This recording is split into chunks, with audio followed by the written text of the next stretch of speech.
In Luke chapter 1, verse 34, the angel says to Mary, "You're about to be pregnant." And Mary says to the angel, "How can this be since I've never been with a man? I've never been with a man, so how can I be pregnant?" It's a valid question. Under most circumstances, women don't get pregnant without a man being somewhere in the equation. It takes two to tango. But what the angel wanted Mary to understand is that God was about to help her give birth to something, and she was about to do it in a way that nobody had ever done it before. In a way that nobody had ever done it before. That's what I want you to consider. I want you to consider that maybe you are right on the edge of the greatest moment you ever had in your life, and it's going to happen in a way that has never happened before. God does not need all the things you think God needs to bless you. In order for your life to have fulfillment and to come into the beauty and the bounty of all of it, God doesn't need all the things you think you need to get it done. You don't need as much money as you think you do.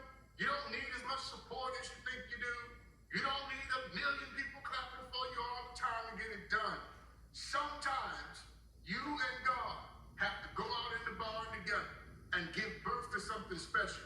While the rest of the world is laughing at you and talking about you and doubting you and not believing in you, but you and the best of what's inside of you connected to the God that loves you, you go out into the barn and you give birth anyhow.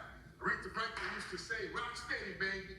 Sometimes you have to rock steady and let people laugh at you and say, "How you gonna do that when you don't have this? How you gonna accomplish that when you don't have this?" But you understand that if God be for you, who can be against you? And when you believe that and know it in your soul, when you have it down in your heart and you believe it, great things can happen and great things will be born, and they will happen without the permission of the world. They never saw Mary coming. They never saw Mary coming.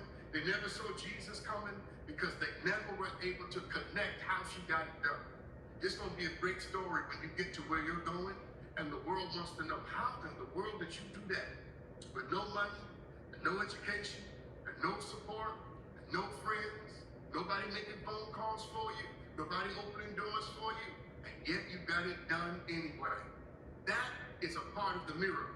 The miracle isn't just what you're giving birth to.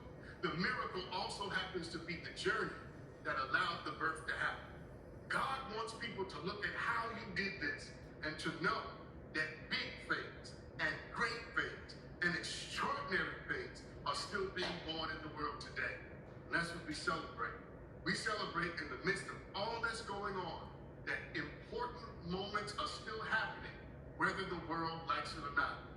So, brothers and sisters, remember, you don't need what you think you need. Remember, you can probably do this without them. Remember, if love be for you, who can be against you?